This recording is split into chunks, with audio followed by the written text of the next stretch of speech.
Հայաստանը Ադրբեջանի գործիքից դարձնելու ենք տարածաշրջանային գործոն։ Մենք ստեղծելու ենք 300,000 աշխատատեղ հայերի համար։ Ադրբեջանը ամենաշատը Հայաստանում կարող է լինել փոքրիկ խմբակի երաշխավորը։ Չհարցրեց ինչու եք ոչնչացնում մեր եկեղեցիները։ Երբ որ շեֆի տեղակալը գալիս է, Նիկոլ Փաշինյանը իրավունք չունի տա ոչ մի հարց։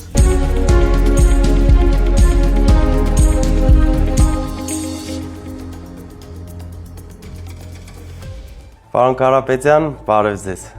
Բարև Ալեք ջան։ Ինչպե՞ս եք։ Շատ լավ։ Դու ինչպե՞ս ես։ Միշտ ուժեղ։ Ուրախ եմ։ Շնորհակալ եմ շատ։ Ես ելի եկել եմ իմ 5 հարցերով։ Ինչ կփոխեք մեր արտաքին քաղաքականության մեջ, երբ շուտով լինեք Հայաստանի Հանրապետության վարչապետ։ Հայաստանը Ադրբեջանի գործիքից դարձնելու ենք տարածաշրջանային գործոն։ Քանի որ հիմա բոլոր որոշումները Հայաստանի մասին կայացվում են Ադրբեջանում, որովհետև Փաշինյանը ամեն ինչ արեց, որ թշնամացնի հարաբերությունները մեր հիմնական դաշնակիցների հետ, ինչը մենք շատ արագ պետք է վերականգնենք։ Մենք պետք է ունենանք շատ բարեկամական հարաբերություններ Ամերիկայի Միացյալ Նահանգների հետ, Անգլիայի հետ, Ֆրանսիայի հետ,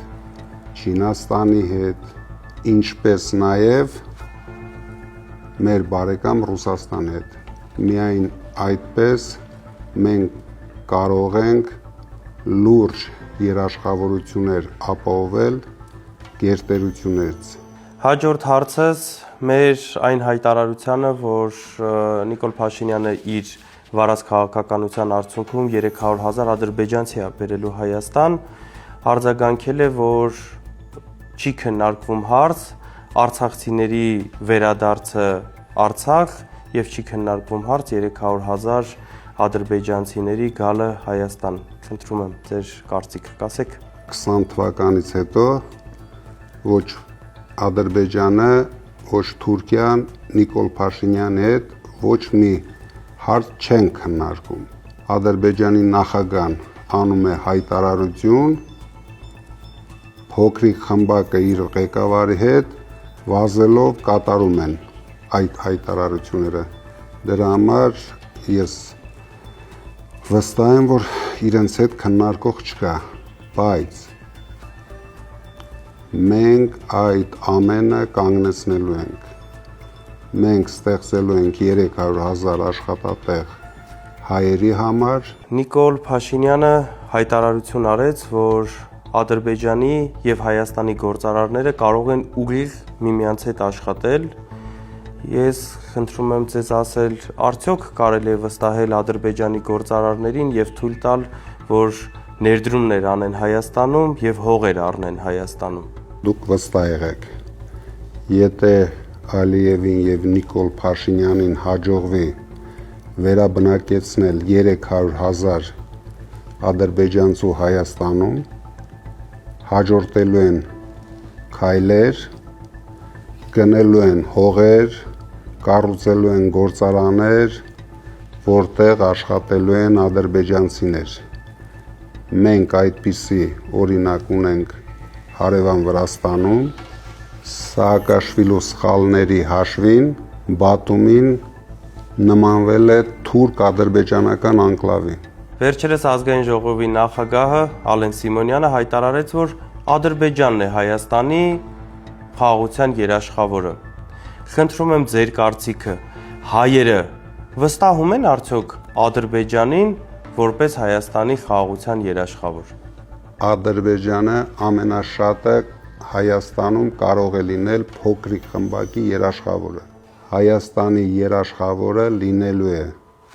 Հայաստանի ուժեղ բանակը, Հայաստանի ուժեղ ժողովուրդը, խոշոր գերտերությունները եւ տարածաշրջանային շահեր ունեցող երկրները։ Վերջին հարցս, ինչ եք կարծում Շահին Մուստաֆայևի այցի ժամանակ Նիկոլ Փաշինյանը ինչ հարց վագեցավ տա նրան։